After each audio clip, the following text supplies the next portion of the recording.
This show has always been about America and just old school common sense. It's not about left or right. He called a lid at 10 a.m. today. It's more about right or wrong.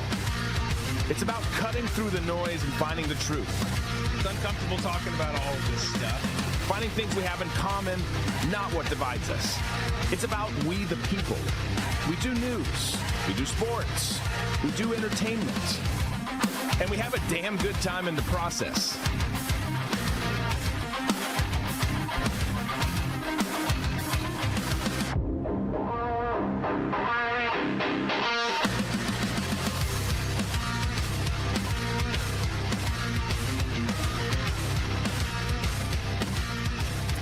What is up, good people?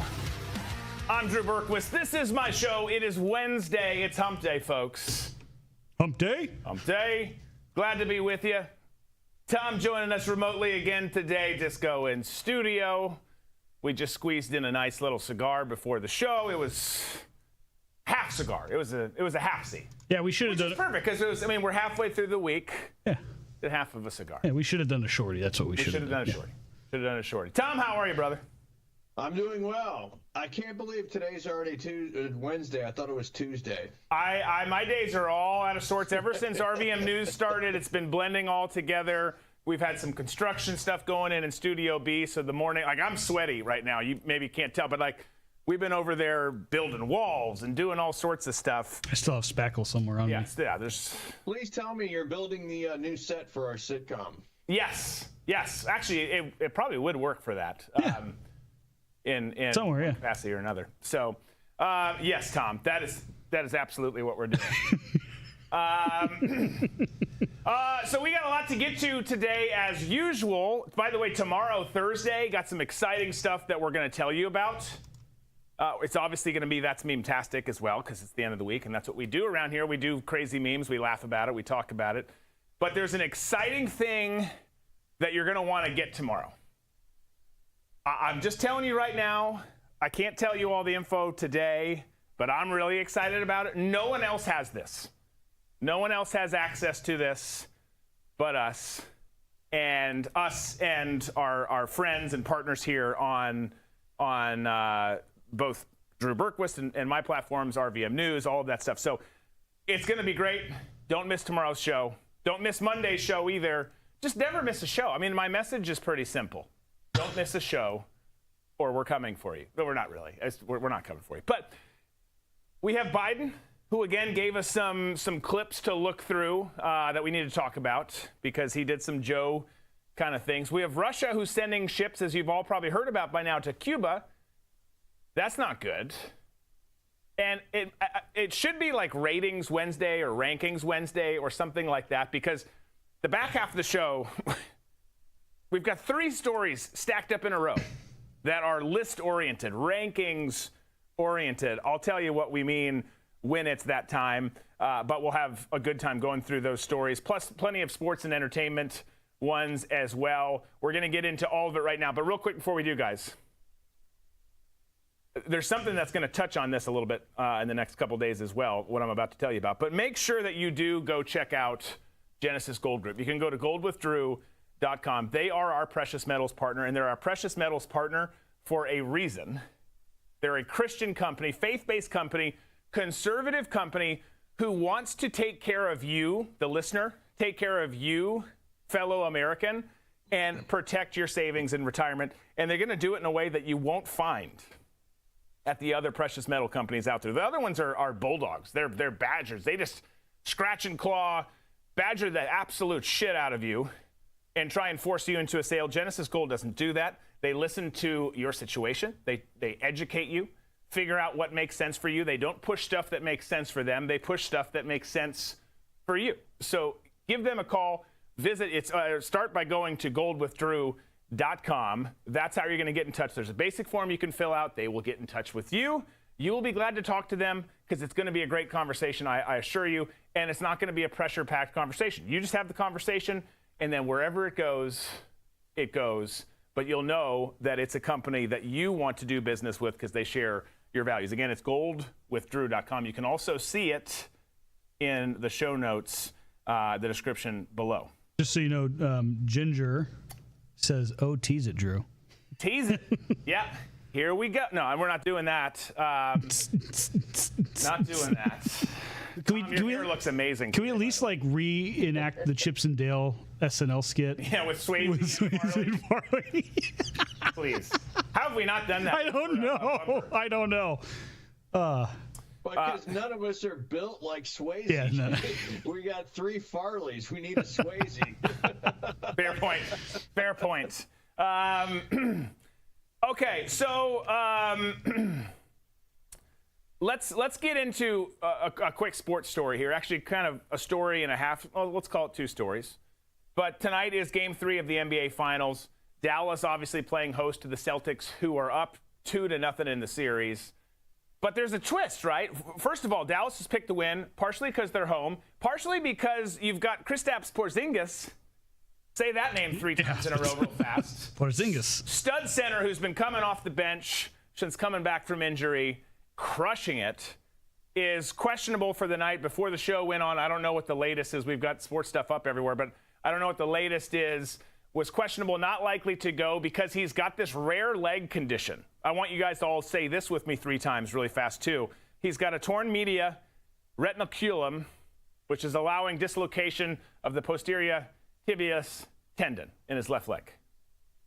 It's another mouthful. It's a mouthful. It's doctor stuff.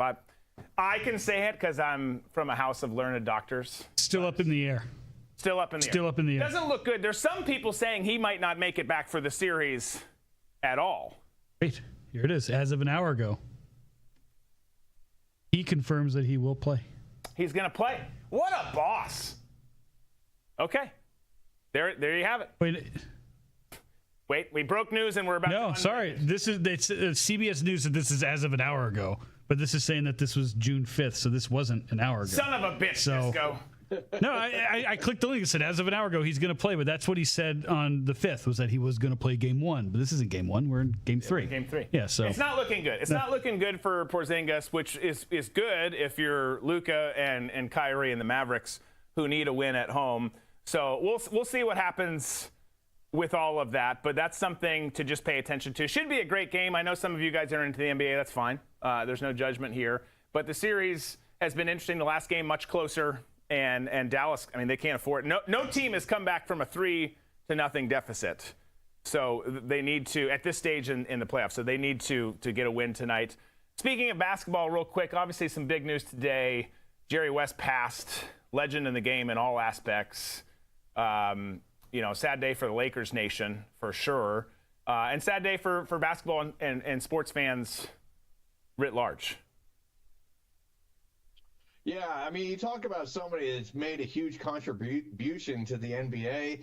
I mean, he's the logo.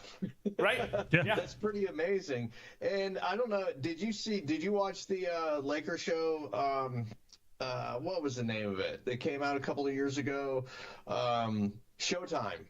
About the Lakers? I didn't. Oh, it's so good. It's one of the best sports series ever made, scripted series.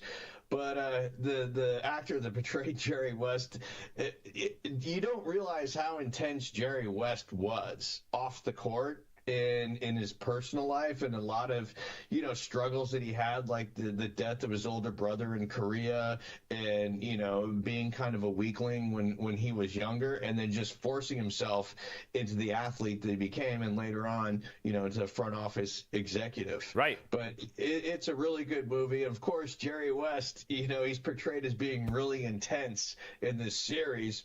And after the series aired, he said he was going to sue because it was betrayal. But look, man, to have that kind of success, you've got to be intense to some degree. I mean, you don't just – some people do. But generally, you don't just back into things and just have this golly gee, aw shucks kind of mentality. I'm not saying that that's not welcome and needed in other parts of the world, but to have the level of success he did athletically, and then – in terms of business and management and all of that, you've got there's got to be something that's ticking a little bit faster underneath the surface there. And for that show, he was there, the movie, the Showtime one. Former colleague of mine, he actually ran one of the cameras on there. Like, they do a lot of really cool movements where they're following him like on the floor, and he's like rollerblades with the camera, rollerblading backwards to get these shots and stuff. It's really cool. That is cool. Yeah. I love it. I love it. Well, let's transition from that to someone who's close to dead. That's the President of the United States of America. Not making a threat, by the way, Secret Service, just stating the obvious. The guy's not doing well. Everyone can see it.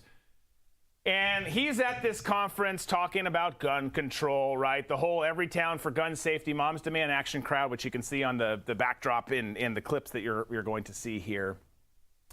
But he struggled. I know that's surprising to all of you, but Joe Biden struggled with words. And he's done this first one in particular where he messes up the ATF, saying it the wrong way. It's a short clip, but let's just take a listen. This will start our Biden journey. I'll play it twice because it's really short. Okay. So. This show has always been.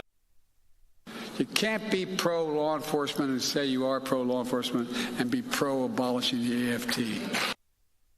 You can't be pro law enforcement and say you are pro law enforcement and be pro abolishing the AFT. No. Yeah, I mean, technically he's right because the sentence doesn't make sense. So you can't, I mean, because the AFT is not a thing. It's the ATF, Joe. The ATF. And that's your commander in chief right there. So let's just go through a couple of these because they're all pretty quick clips if I remember correctly. And then we'll discuss kind of in a broader perspective here. But here he's talking about, he always talks, and you're going to see this because the next two clips are going to sound familiar. This next one a little bit different than normal, but he typically talks about the ATF and frequently says AFT, as he just did there. He talks about high-capacity magazines and how you don't need that to kill a deer, which, again, is not what the Second Amendment is about, not even remotely. And he talks about F-15s. Well, this next one, he hits on the high-capacity magazine part, but he's definitely screwing up some terminology here. Let's take a listen to how he describes it. Who in God's name needs a magazine which can hold 200 shells?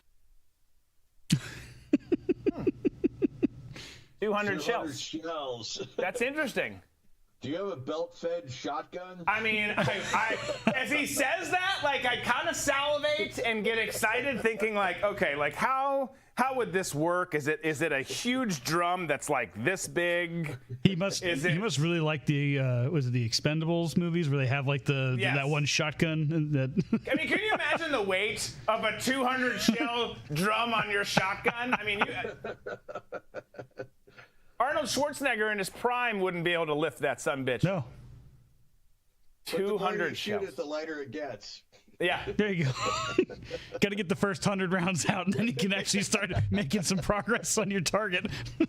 Oh my gosh. I love too how committed he is. For the love of God, you can't have this. Like, yeah, no one can because it doesn't exist. At least he said magazine. He did say magazine. He didn't say clip. Don't say clip. You grew up in the 80s and before, you saw movies where that was the terminology. Don't do it. Don't do it. Andy, down with the AFT. Down with him. But he wasn't done. Because as I said, he's got these talking points that are in his head. Like, he goes off script here because he can remember a couple of the talking points. And I don't know how because he doesn't remember where he is. But he once again threatened Americans, although he struggles. He can't get through this one. He doesn't do it as well as he sometimes does, which is never great, by the way. But he struggles with this and threatens Americans again with F-15s. By the way, if they want to think to take on government, if we get out of line, which they're talking again about, well, guess what? They need F-15s. They don't need a rifle. Which they're talking again about. So Joe sounds like not only a dementia-ridden man, but a drunk dementia-ridden man who's saying they're talking about it. And you know why people are talking about it, Joe? Because of all the things that you guys have talked about pushing, some of which you've pushed, most of which you would love to push but haven't been able to successfully push. But there's a real concern when you hear rhetoric come out of the mouth of the sitting president, whether he's in charge or not. He's still got that title, right? And you hear the very spicy, very unconstitutional rhetoric that comes out of this administration. Yes, it's going to get people up in arms. when you say if you challenge us on what we're talking about as it pertains to firearms, gun control legislation, you better watch out, because unless you have an F-15, we're going to smoke your ass. Like, yes, there's going to be some pushback. People are going to get concerned. And the gun businesses are like, hell yes, keep saying this, because it scares people into buying more stuff, and their stuff flies through, it's through the roof. But I find it humorous that people talk about Trump being an authoritarian.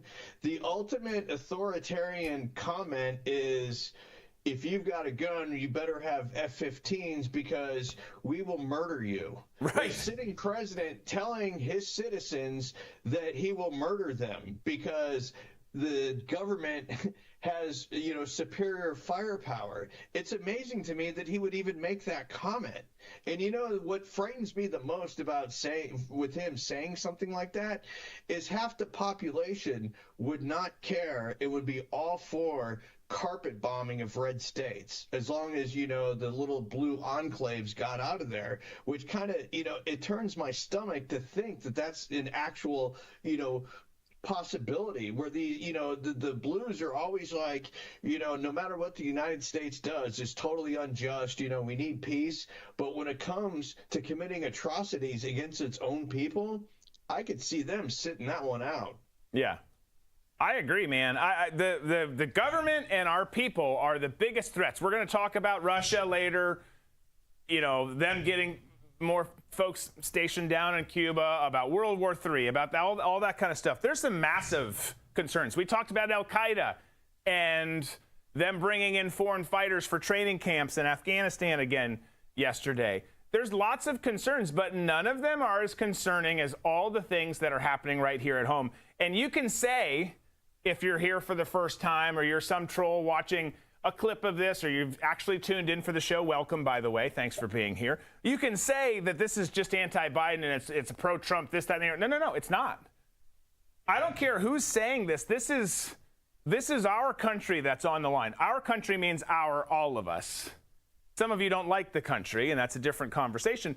But this is our country, and the rhetoric, the legislation, some of which that's gone through, and again, some of which is just being tried to be pushed through or brought to the table, is downright terrifying. It is country-altering, life-altering, absolutely freedom-altering type stuff that doesn't belong here. It's so far-fetched and so far removed from what our founding fathers set up for us, put in place for us, wanted for us.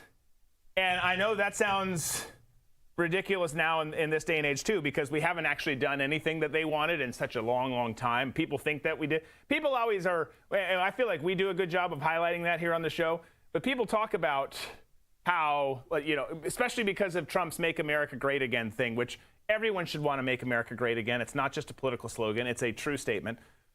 But because of that, people think it's, just going back 10, 20 years, or going back to the 80s or the 90s or whatever your favorite decade was. No, we haven't actually lived up to what we were supposed to be and followed our guiding principles for a long ass time. It's been a long time. Tom's going to say what, hundreds of years? Oh yeah, it's good. Following the Constitution, we haven't done that since the Civil War. Yeah. And also, too, I think, we have a tendency to memory hole a lot of things. And one of the things that we should not memory hole, like these statements by Biden with the F-15 and wanting to let the citizens know that if we get out of line, we'll be slaughtered by the federal government, is they tried to introduce a ministry of truth. Right. That just flies in the face of everything that we stand for. Remember that crazy bitch that came out and was singing the Broadway tunes, Doodah song? And there were Nina Jankowicz. Jankowicz, yeah. Jankowicz. And then we find out that the president of NPR used to work at Wikipedia, and she's a total communist leftist dedicated to silencing the truth and more censorship. So it just, again, it cracks me up when people on the left say Trump is an authoritarian. He's going to be a tyrant. He's a wannabe dictator. None of that is true. Again, it's all projection on their part. You're the ones who are the dictators. You're the ones who want to silence people. You're the ones who want to disarm everybody. And I'm sure you're the ones who want to, take soldiers and put them in our houses. I'm going through the Bill of Rights right now. You're the ones who don't want to have due process for Americans when it comes to, charging them with crimes. I can only sum it up as projection. Yeah.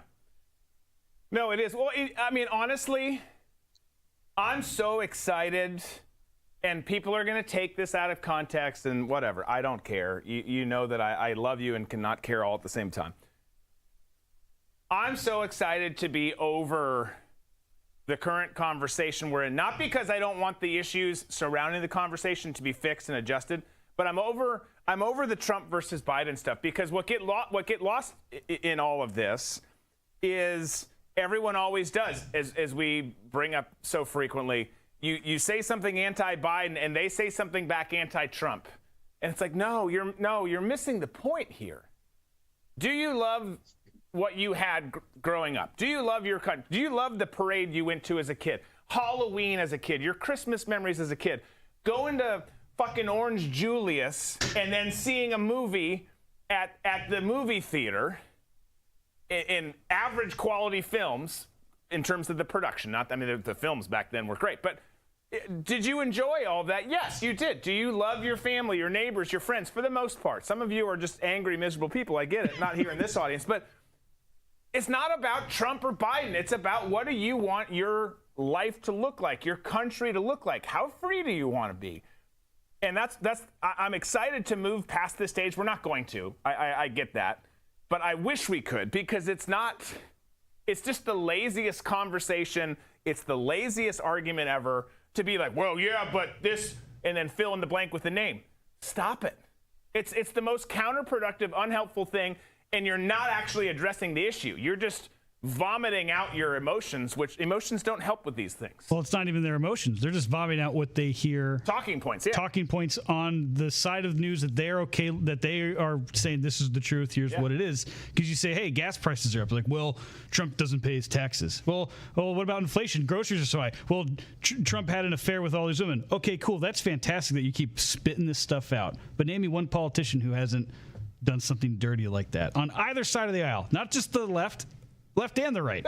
Tell me about it. They're all the worst. I'm not saying Trump's the worst or this person's the worst. There's good ones. Again, Eli's great. But generally speaking, our country is broken. Our government is a disaster. Our culture is a disaster.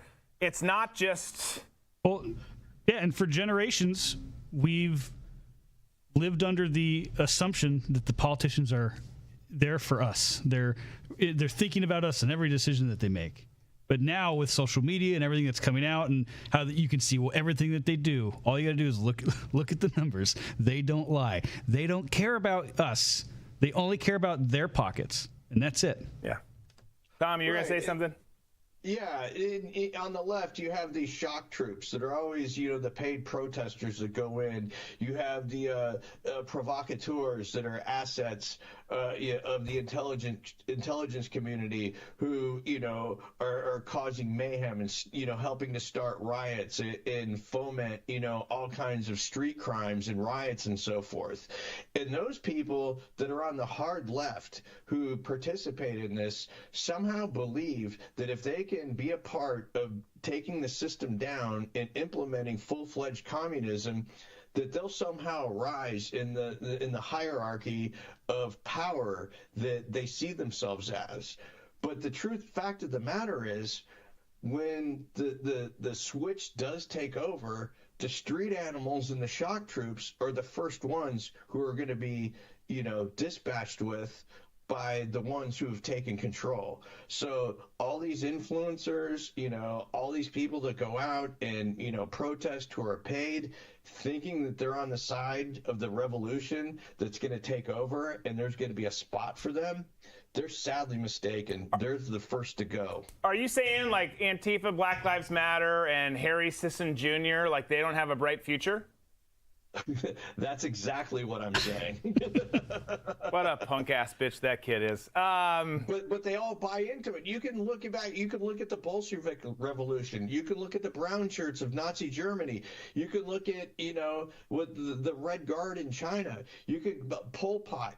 Ho Chi Minh, all of their followers, all the ones who fomented all the violence and all the destruction and the separation of people and the burning of houses and churches and books and everything are always the ones that get shit canned first. Yeah, like the black guys in the movie. Like it's not. I'm not saying it should be that way.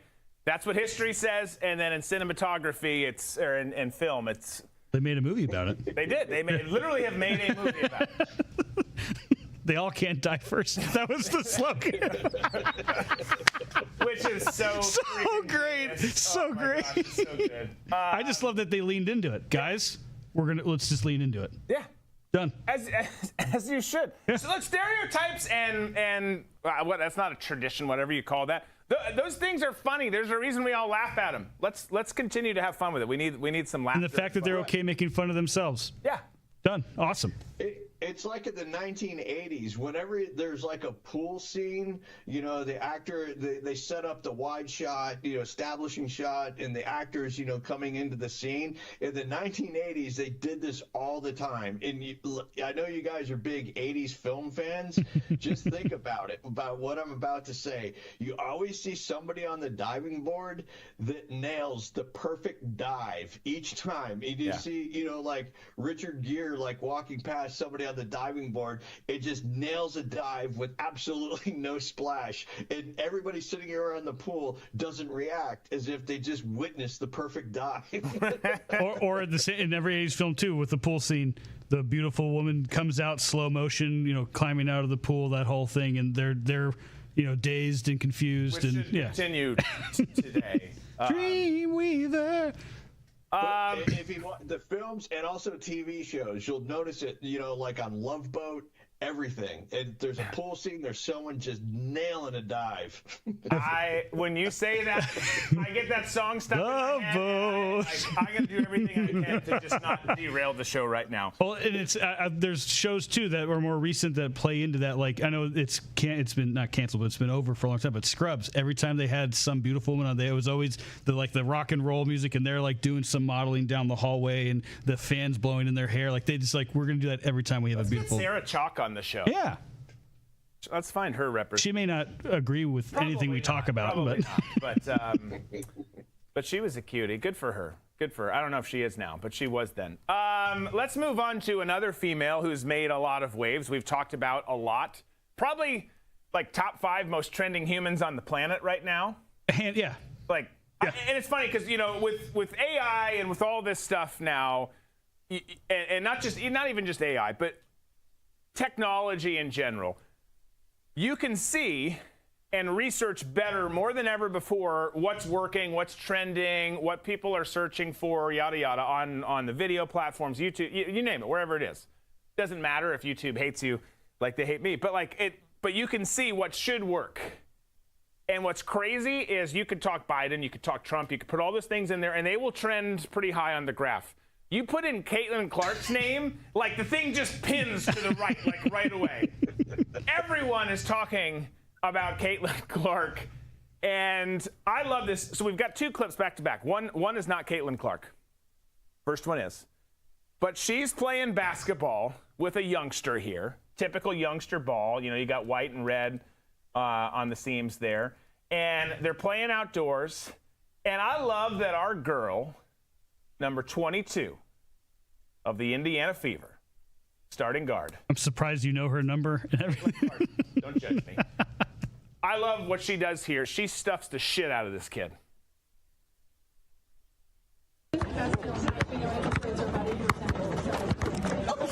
No mercy.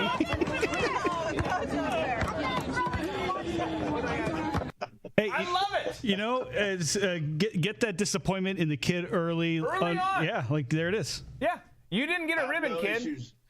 No issues with that. No. No, I think it's absolutely great. And I love that she did it. I'm sure that there were some sweet moments in there too. But like, honestly, kids, you're not watching the show. And if you are, your parents are awful people because you probably shouldn't be watching the show. But if you're scoring copious amounts of points against an adult, a real adult, not like someone who's pretending to be an adult, they're faking it, bro.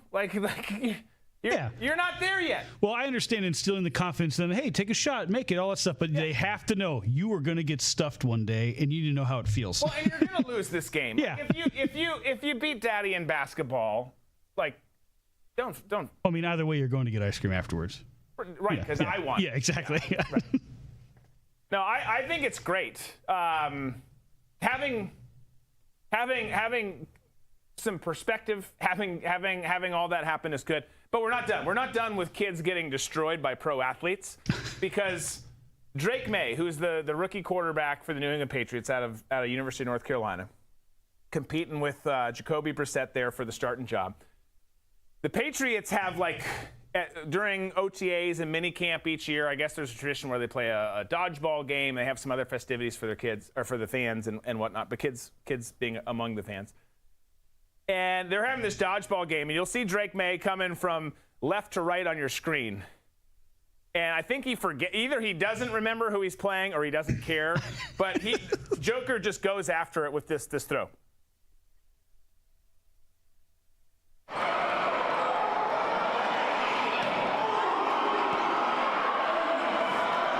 Sorry.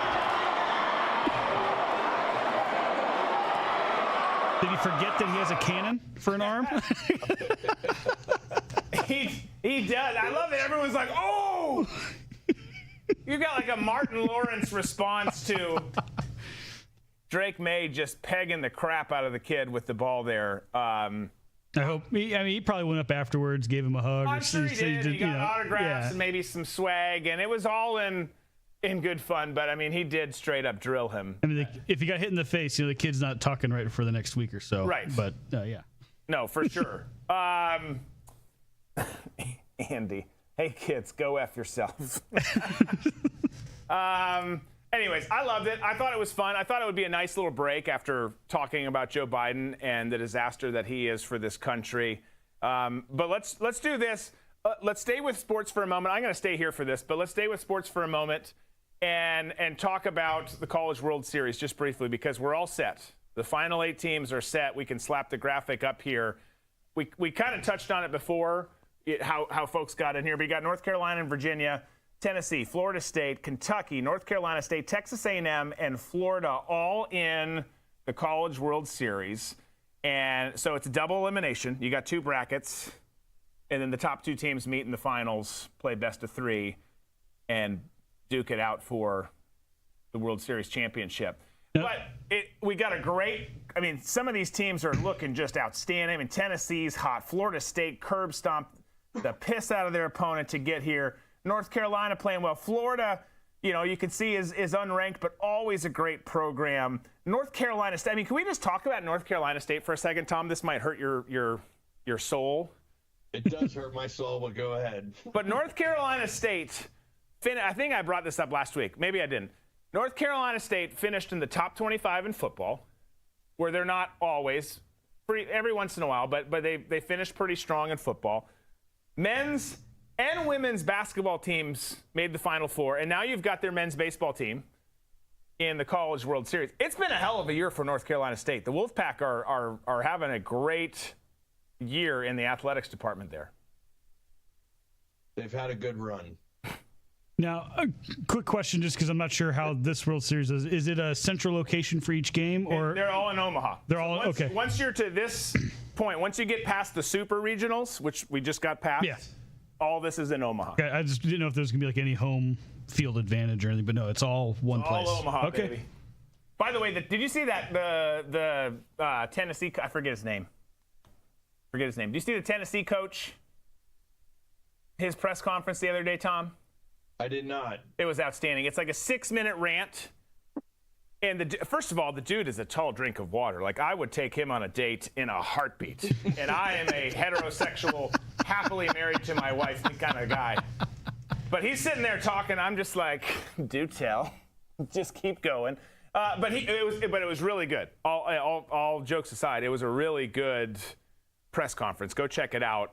It's 6 minutes of your life, but some just good wisdom in there. He seems like a great dude for the job. But let's get back to this. Any predictions, Tom? What are you thinking? I know who you want. Yes, I'm thinking that, NC State, as much as I would hate to say this, is looking pretty strong. My dark horse in this is going to be Texas A&M. Okay. All right. So you got the Aggies. Dark horse to get to the championship series. Yes. Okay. That's my out of left field prediction. Well, it's not really so far out of left field, but I feel like that they have a lot of momentum going into this. Okay. Florida State looked strong against UConn, putting up to 24 runs, and then the following day had 12 or something like that, or 10. I don't know. For me, it's very hard to judge baseball, especially like this, when you're when you're looking at different pitching staffs. Yeah. It's tough. I'm just going to go with my gut in saying that the Aggies are going to make it further than what people are predicting. Yeah. Okay. I like it. Tennessee, obviously great, but that Tennessee-Florida State game to start up there in the top bracket should be a great one. What if we get it's probably not the most likely scenario, but what if we got a UNC-NC State final? I'd have to go with UNC. Vance Honeycutt is on fire. That kid is so clutch, man. He's, to me, if they end up going to the finals, I could see Vance being the MVP of this tournament. I love it. All right, let's get to. I'm going to try and remember what it is today. Did you not write it in? No. I'm saying, sorry. Try and remember. I didn't write it in there, but try and remember to get answers. To actually discuss it and come back to it. But I thought we were getting swatted. People at the door. Let's get to it though. Question is this: we talked about Caitlin Clark the other day. Do you think? And this kind of came up, I guess, a little bit last week. Do you think that her prominence right now, I talked about the fact that she pegs all the way to the right on searches right now. Do you think that she's the right person for this? Do you think she's worthy as this new face? Do you think she's the right brand? We were going to play a clip yesterday, her talking about Dan Hurley staying at UConn, turning down the Lakers job. A lot of drama in the Lakers world the last 48 hours. But her just she seems to be a class act. Do you think that she's a great face for female sports is the question? Do you think she's a great face, the right face for female sports, not her actual face, although you can comment on that if you want. But let us know your response as you do. Actually, you know what? I'm going to talk about this other thing as we do the next story. So let's just get into it. I'll explain later. But Tom, let's go to you. I mean, is Caitlin Clark the right face? Is she the face that we need for women's sports? I mean, it's definitely a better face than Brittany Griner, who's, by the way, on the Olympic team. On the Olympic team, and his spouse expecting a child. Right. I think she's a great spokesperson for women's sports. She's very likable. She's good in front of the media. She's a good player, and everybody wants to see her and wants to see her perform. Right. Again, once again, and I know we've talked about this about her being left off the team. This is the worst business decision I've ever seen any league ever make. I mean, you go back to the '92 Dream Team. And you had Larry Bird, who was at the end of his career, injured. They marched him out.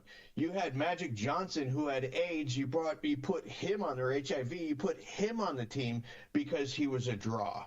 They wanted to expand the reach of their league. They wanted to make a contact with European players which Right. they did. And you can also make the case for Chris Mullen being on the team, and wanting to get, should he have been on the team? Not with He was the a dream stud. team, but later on. Yeah. It's just, to me, the worst business decision ever made. You've got the perfect person to be the face of your league, and unfortunately, the WNBA doesn't want that. They don't want her in the league, and I'm afraid they're going to do everything they can to try and drum her out.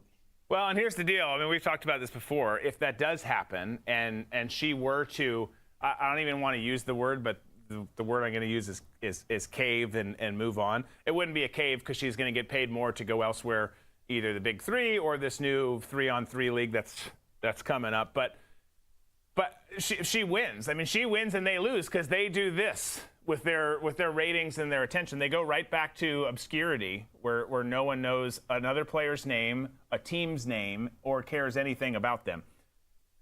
So, by the way, Andy said Virginia wins it all. Chaos Girl also says Virginia wins it all. Ginger says the Gators. So we got some different answers coming in for the College World Series. What do you say? I think she's a great face for the WNBA, but because they're not going to want it, like if they don't want her, I agree. Let her move on, go on to do something bigger and better. It's going to be.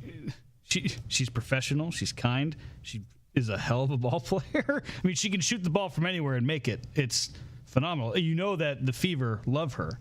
At least the organization loves her. Right. Not maybe not the players, but like the organization, like, hey, she's drawing in a crowd. She's helping, like they're not like on a winning streak, but helping us win games, all this stuff. So I think it's a great. They're winning on ticket sales. Yeah, exactly. At that point, it doesn't matter how bad we do this season. We're making ticket and jersey sales. That's what we're bringing in the money there. Yeah. And I think it's like, I agree with Tom. It's a shame that they've done it. I don't know. And Tom, maybe you know this more than I do. I don't know if the WNBA actually has a say who goes to the U.S. because I know like the U.S. Olympics is a totally different thing. So whoever's put in charge, they're probably from the WNBA. Who's in charge to get the team? So there's probably some sway in there. Well, and there's the same culture. Yeah. At the end of the day, it's. Oh, 100%. And so but I agree. Bad business move. You would have had more people tune in. You would have people buying USA Caitlin Clark jerseys. all that stuff would have been going through the roof. Yeah. But now it's gone. Yeah. And I can't remember the name of the USA basketball women's coach, but she's also a coach in the WNBA. And if you just look at her Twitter page, she's put out tweets like, yeah, this is great, but the WNBA just isn't about one person. So you kind of see where she was voting when this whole thing went down. Cheryl Reeve.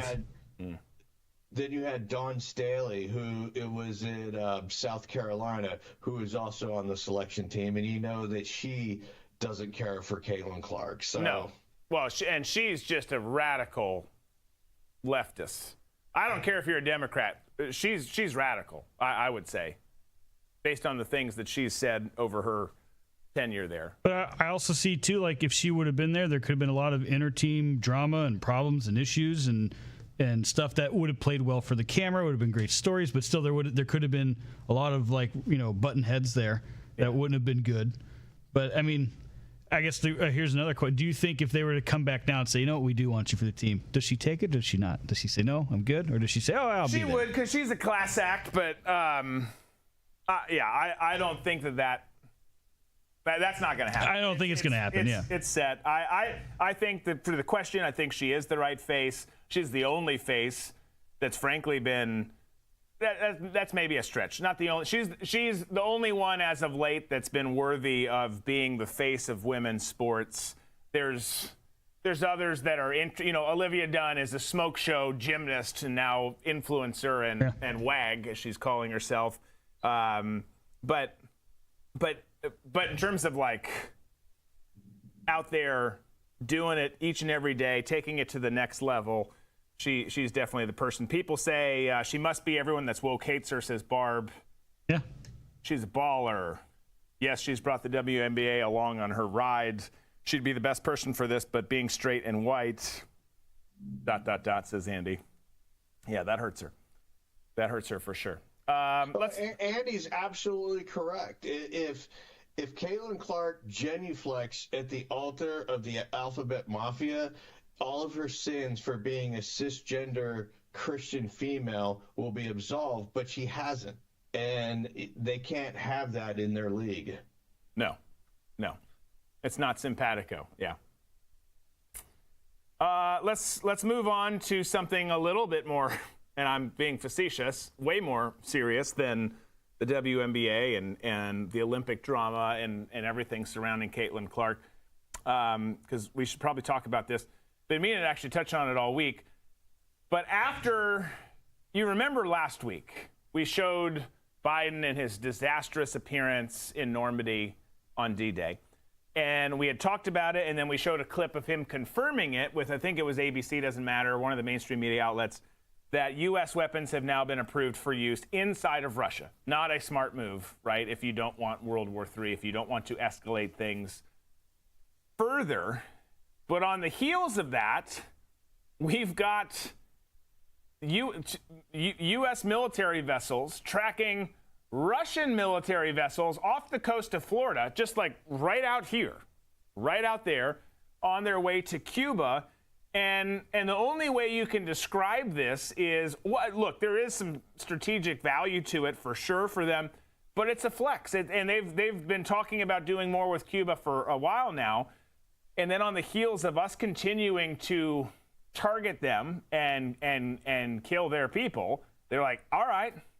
Do you remember the Cuban Missile Crisis? Let's go back to those days. And we're now actively tracking ships and personnel that are positioning themselves in Cuba or on the way to Cuba. And it's a concerning, this is a concerning move because it doesn't have to be this way. There's certain situations that life throws at you and they just kind of happen, and then you got to just deal with things and pick the cards up and try and get everything back together. This situation here, and not just specifically as it pertains to the Russian warships and submarines, but as it pertains to everything involving the U.S., Ukraine, and Russia, is all preventable. And still we find ourselves in this situation where it's happening. And that's the only way I look at it, is if, and I'm not excited about it, to be clear. I'm against Russia having their either people and or assets in Cuba, but I see why they're doing it, right? It makes sense when you shove a bear, pun intended in this case, of it being Russia, into a corner. There's going to be some consequences. Yeah, it's funny to see the media propaganda spin on this, saying, well, Russia does this every year, they have these exercises, blah, blah, blah.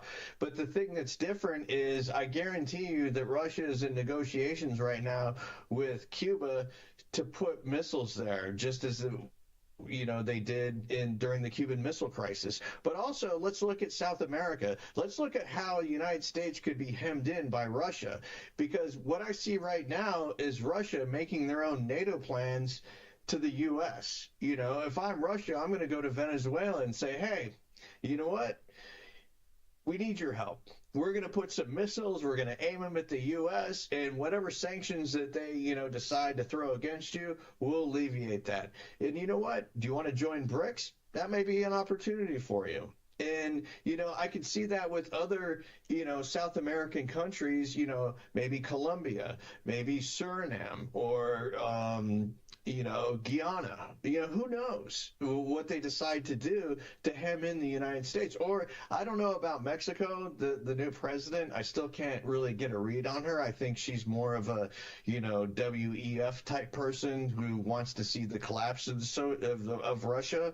So she may not be willing to play ball, but definitely all these other countries within this region, I could see them joining Russia. Yeah, well, you see that we've talked about BRICS a lot on here. You had 22 new countries at that summit or coming up at the summit. It's expanding left and right. There's a lot of things to be concerned about. We joke about a lot of other stories. All of this, the BRICS component, the war aspect of the Russia piece, all of it, super, super concerning. It's a good reason, by the way. I was going to do the thing earlier, but I thought it would have made more sense here. Guys, this is why you get prepared. This is why you and your family are ready for the worst. whether it's stuff collapsing here at home and you look at everything that's going on in our country, whether it's everything that's going on with our country geopolitically as it pertains to wars, Russia conflict, all of that, China's efforts, they still have their sights set on Taiwan. You've got cyber attacks increasing. You've got all of these things that threaten the grid, that threaten logistics, and supply chains, something that Joe just learned was a thing here recently. You've got all those threats, and then you've got war potentially too. Hopefully none of those things go way out of control, and hopefully they're tamped down for the sake of our country and ourselves and our children. But you got to be prepared, and the best way to do it is with our partners over at Prepper Farms. Get yourself some freeze-dried sous vide beef. It's the best way to do it. Yes, some of these other places have some interesting things, and by all means, go to some of the other food preparation places, get their water filtration stuff, get some of the different kits that they have that are helpful for you. But when it comes to foods, get yourself some freeze-dried beef, for the love of God. I mean, this is the way to do it. You can eat it now. You can eat it later. It's got a 25-year shelf life. You can get it in sirloin, New York strip, filet mignon, ribeye, you name it. Go to preparewithbeef.com.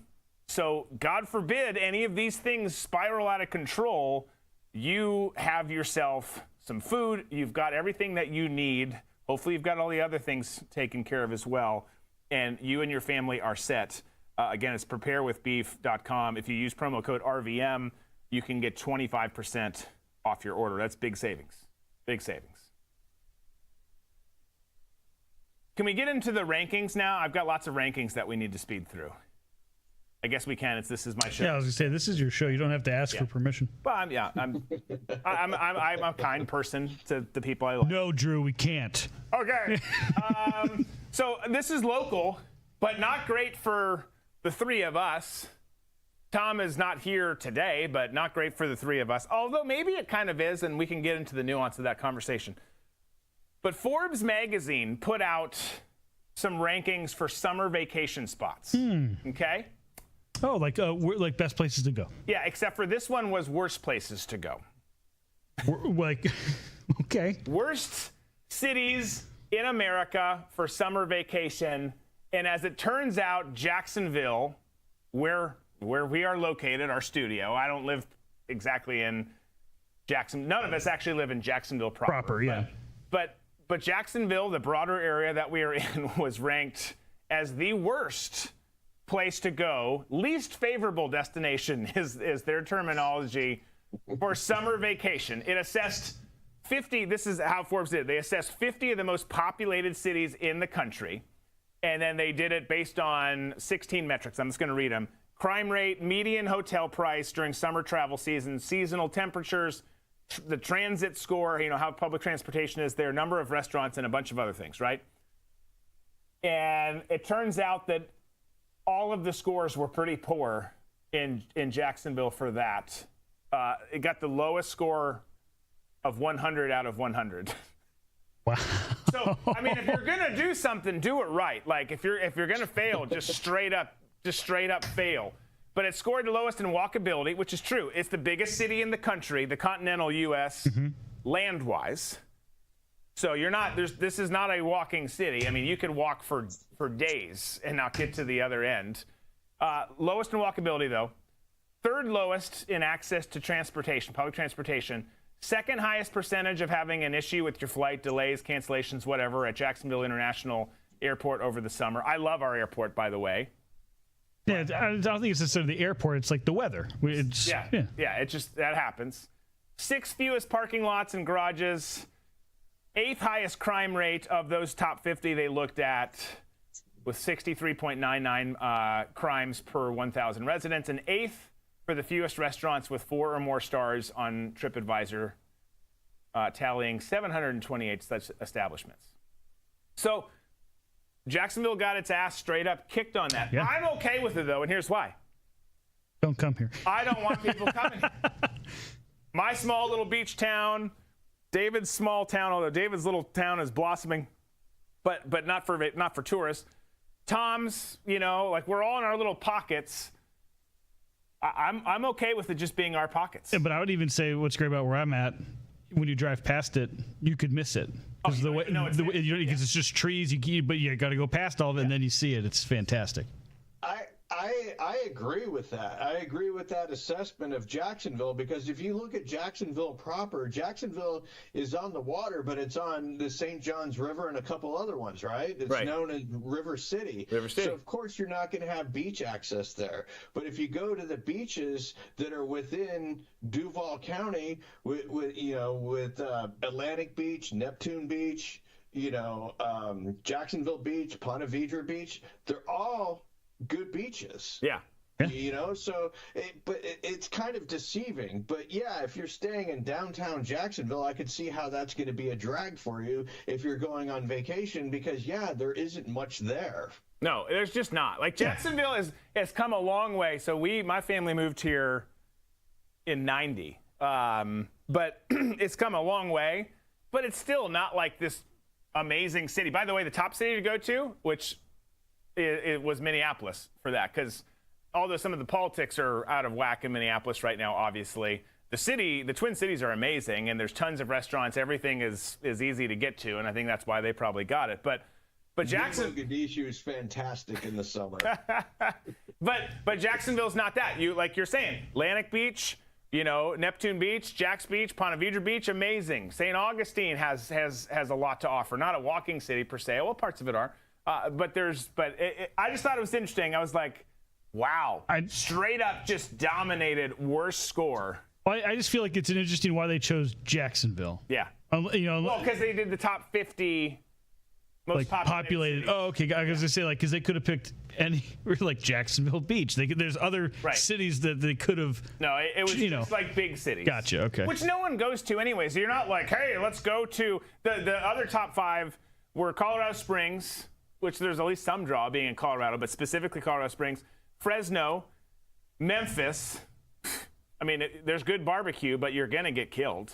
And Albuquerque. Like, most people don't go to unless you're in New York or Chicago, you don't go to big cities for vacation. Well, yeah, Albuquerque is not. I mean, the time to go to Albuquerque would be in October during the Hot Air Balloon Festival. That's the time to go. It's still not a great place to go, but there's nothing to do in the summer in Albuquerque but bake. Yeah. And melt. Because if you want to go and do some hiking and do some other stuff, go to Santa Fe. Don't go to Albuquerque.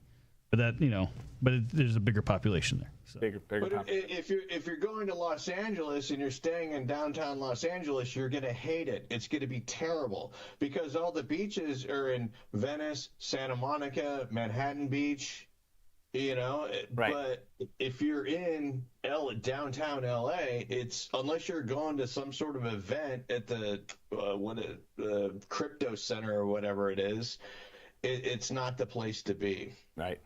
No. And not even Hollywood's the place to be. If you go on Hollywood Boulevard, I used to live there, and it was getting dumpy when I left last year, and I've seen videos of what it's turned into now, and then people in my old neighborhood on their Facebook page posted crime is out of control. It's just, it's getting bad. I would actually put Los Angeles ahead of Jacksonville.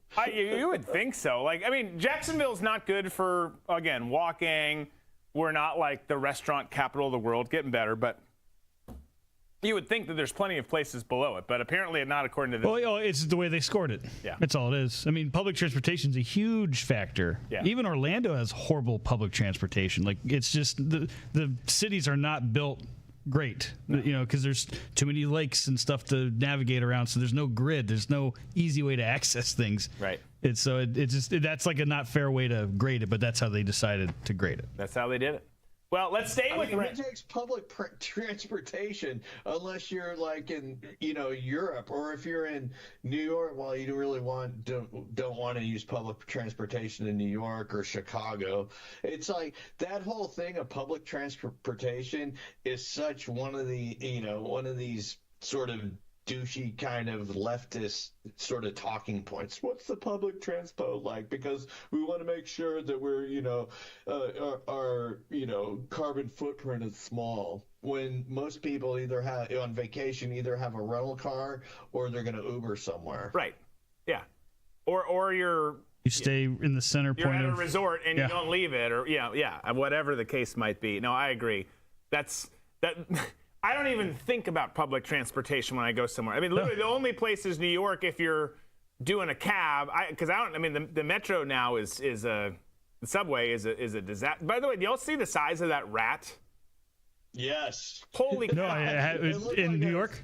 It's like football with a tail. Yeah, I mean, that's freaking Splinter running around. It was a dog. Yeah, that thing was huge. Oh, so gross. Is it a video of it? Oh yeah, there's a video of it running through a convenience store. I don't remember what happened to it if they caught it, but at first I thought it was an otter. It's that size. It was massive. All right, let's stay with rankings. And look, I don't care. I do, from a faith perspective, I have my views and beliefs on the LGBTQ community. Doesn't mean I don't like them as a person or people. The angry ones, I have an issue with. But however you live your life, however you want to, I have my views on how you should do it. But we're all black-hearted sinners at the end of the day. This new rankings though came out. I don't know who did it. I forget. Doesn't matter. But they're ranking the states, all 50 states, and I guess maybe including Puerto Rico because they see 51 on here. But they're ranking it all. David's just I think he's playing a video game. Audio's just playing out of my computer for some reason. But they rank the 51 states on how friendly or unfriendly said state is to the gay community or to the broader LGBTQ plus. The gay safety, the safety gay. It's the safety grades by state, because you can't be triggered, you can't be scared or feel unsafe, right? God forbid. But so they put it out, and here it is. We'll just kind of go through some highlights. Rhode Island, New Hampshire, and Delaware all at the top, 1, 2, and 3 respectively, all with A+ grades. Super safe if you're gay. Or super safe if you're gay. I don't know the terminology on how to walk through this stuff. But they're super safe. Alaska, surprisingly, that's just because no one knows you're there. It's spread out, and people stay in their houses because it's cold as balls there. But Alaska got an A, Hawaii's an A, Maine's an A. Minus. A-. Virginia's an A-. And then we get into the B's, which starts in New Mexico. Of course, they're up there. Oh. New York's in there. Illinois, 21 at a C+. Kind of surprised that they're C+. DC, I'm surprised, is at 27 as a C, because everyone's either gay or corrupt in DC. But they had to make sure it was a fair balance. Yeah. But you know who's number 50? Let's talk about the states who come in with an F at the bottom of the list. Unfriendly to the gay community, according to this chart. I don't think this is actually true, by the way. I don't think that our state or these other states are unfriendly to the LGBTQ community, but it's deemed that way by these people who made this list and are super triggered. Most of the people who identify as gay, first of all, are mad at the LGBTQ plus because they've bastardized who they are, what this whole thing is, and it's just not even fair representation anymore. But the states who got Fs are at 43, Mississippi, Kentucky, Arizona, West Virginia, they're in there, Alabama, Ohio, Wyoming, Florida at 50th, and then South Dakota, the reddest state in the land, coming in at 51, all getting Fs, and according to this, are unsafe. So there's people who are like, hell yeah! Look, don't be rude or be mean to the others, people who do things differently than you. That's not the message. It shouldn't be the message. That's not what we try and do here. There are certain ones we pick on for sure, but it's because of who they are, not because of who they do.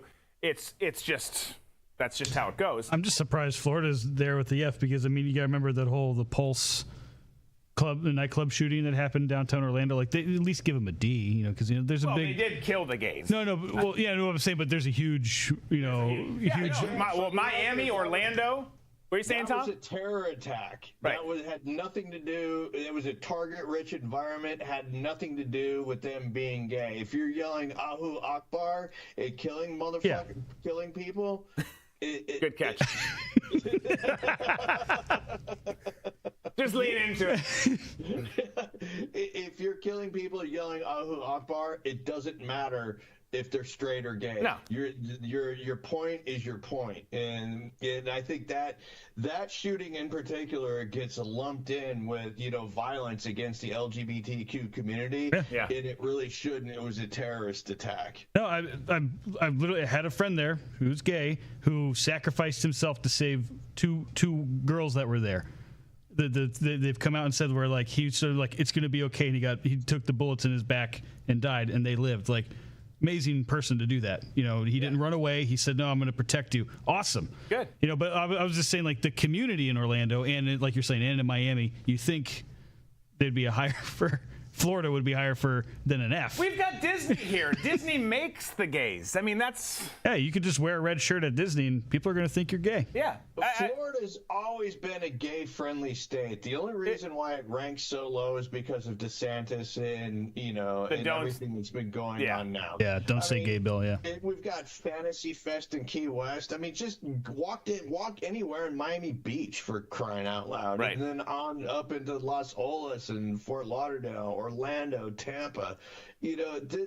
This poll is just absolutely ridiculous. Whoever came up with it has an axe to grind with Florida because they hate the politics here, because Republicans are in charge. Now, the only one that I do agree with, and we'll get back to what you're about to say, but is West Virginia. I've found this out years ago, but apparently West Virginians hate Virginians. Like, and it's back. They both hate each other. So Virginia with an A- and West Virginia with an F. I could totally see why that's an opposite scale, because West Virginia and Virginia, they hate each other so much. It doesn't mean they hate. I mean, I'm just saying, Virginia is known. It's notorious for being more backwoods. There's parts that obviously aren't, and obviously you go to like Morgantown. It's a college town. You're going to get more liberal mindset. You're going to get a little bit of a mixture of it because of the youth that's there. I got caught like in an hour-long conversation where I heard them say I'm from West Virginia, but I heard Virginia. So later on I was like, oh, so you guys are from Virginia? Because it was really loud where I was at. And they're like, you son of a... And I was like, oh my God. And they just kept going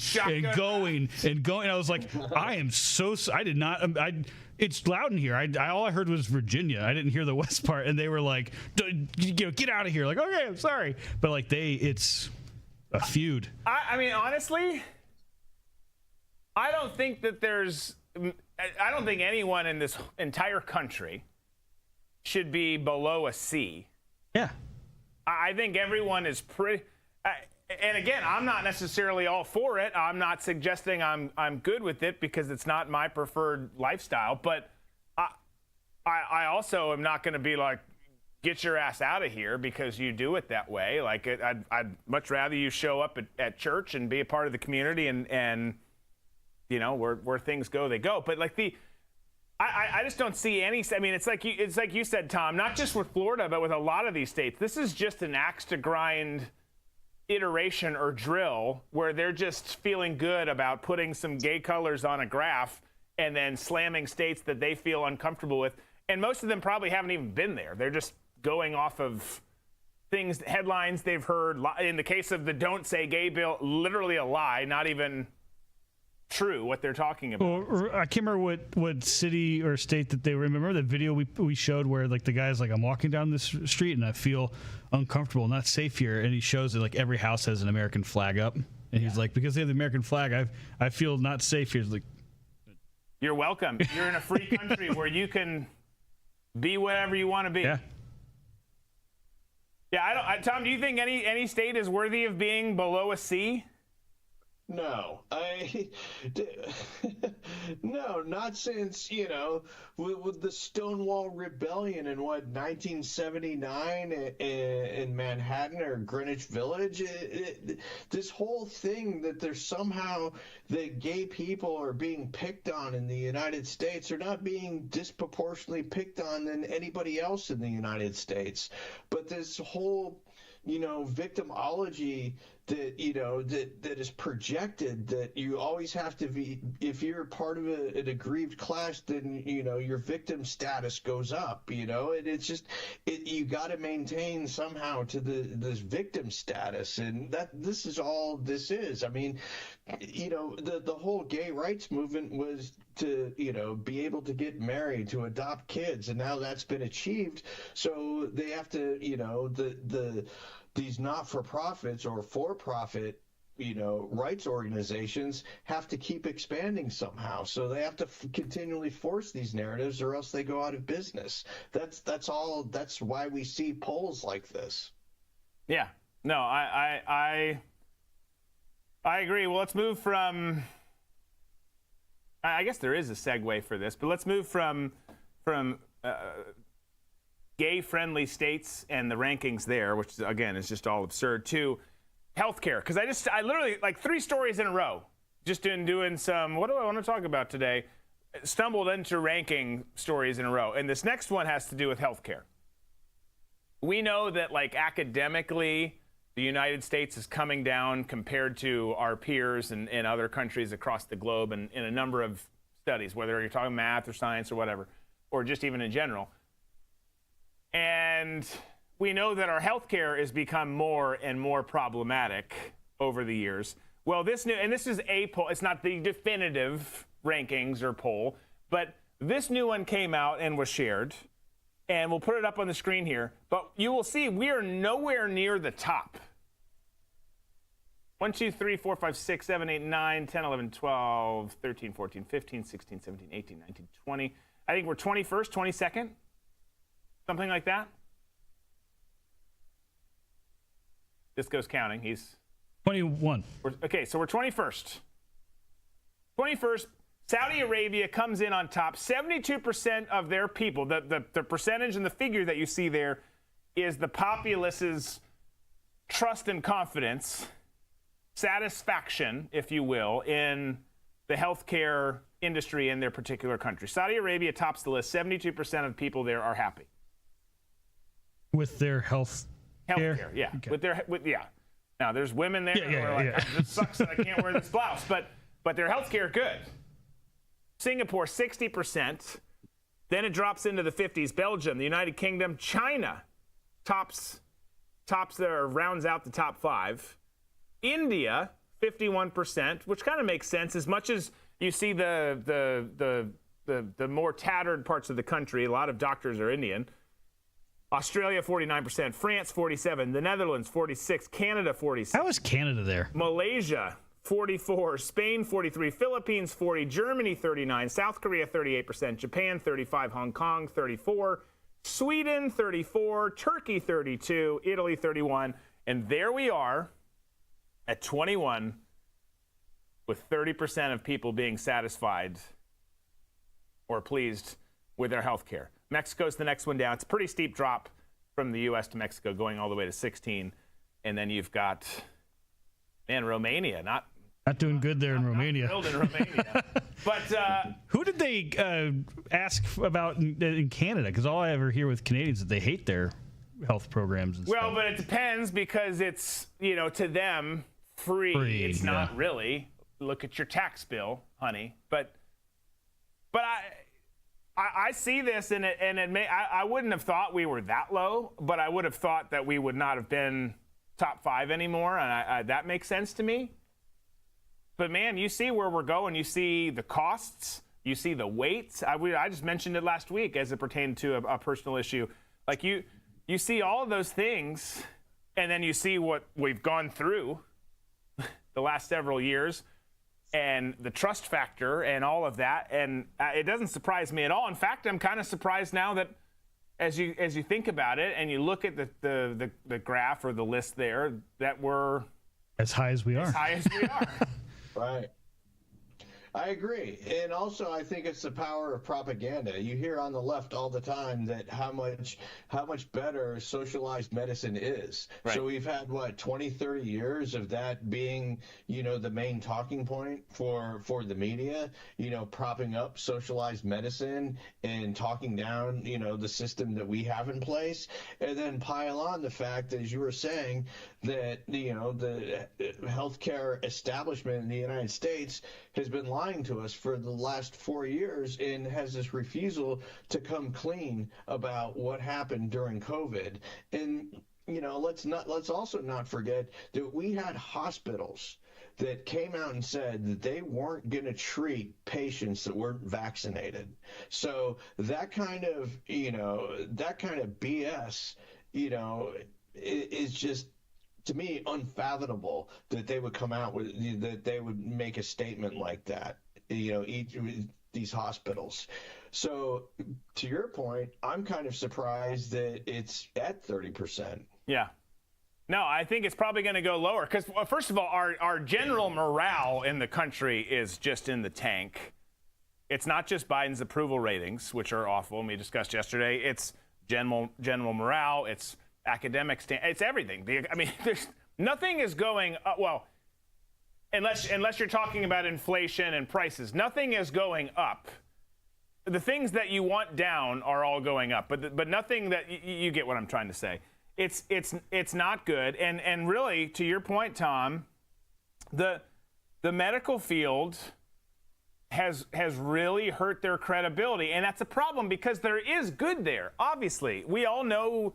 My father was a doctor and a great one, and well, he's retired now, but still is a great one. Like, there's good people in the profession for sure, just like there's good FBI agents. But everyone's got a lot of questions about the Bureau now. They've got a lot of questions about Western medicine because of all that's happened and unfolded.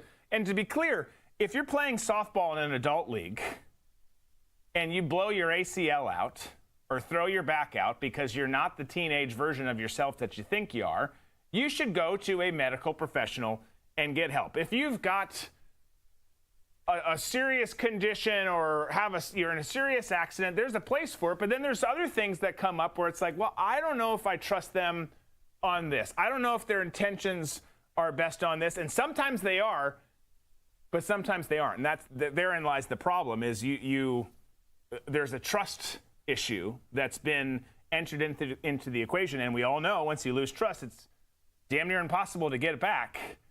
And that's where things stand with that and a lot of other things. It's not just our medical professionals and our healthcare in this country. It's a lot of issues where people are like, I don't know who to trust anymore. And I get it. Yeah. It's like the public schools. It's like every institution that we've had in the United States has betrayed our trust in the past 4 years. And more, it's coming to light that we're seeing all these institutions that we put all this faith in before are crumbling, and they're becoming, they're becoming arms of this weird communist bureaucracy that we see the country turning into, right? As far as like,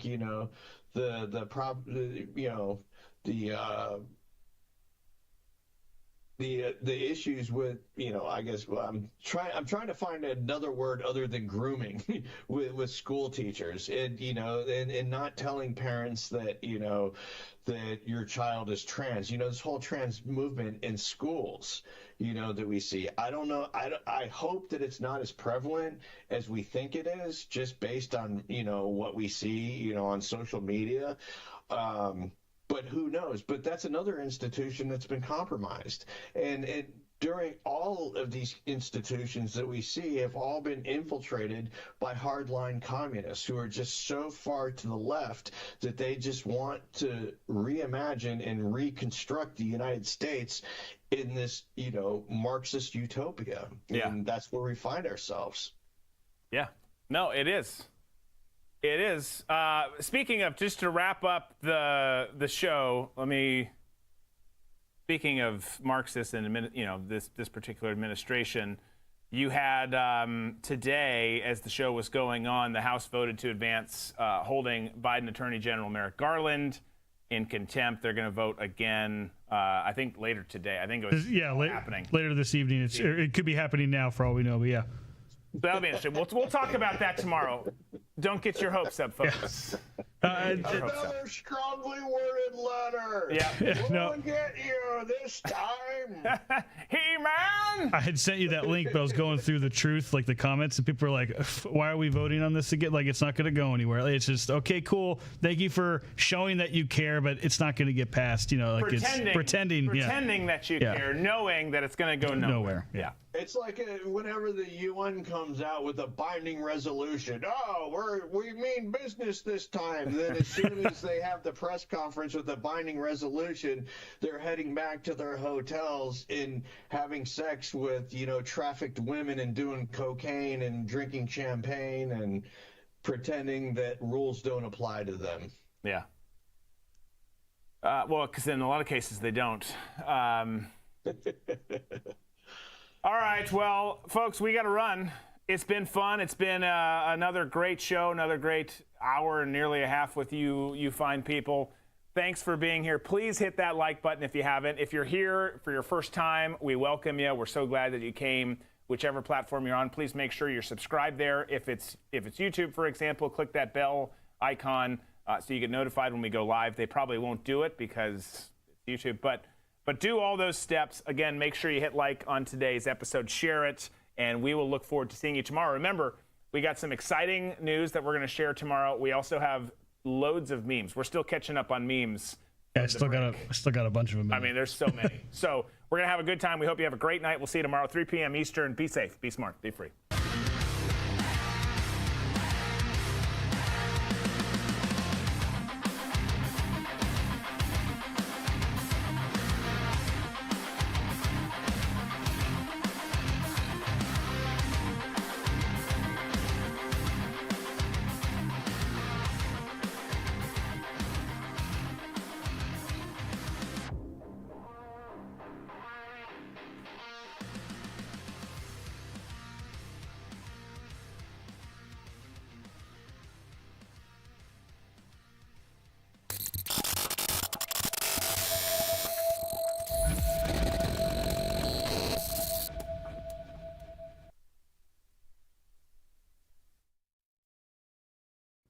Mike Lindell here, and like you, I see our country being destroyed daily.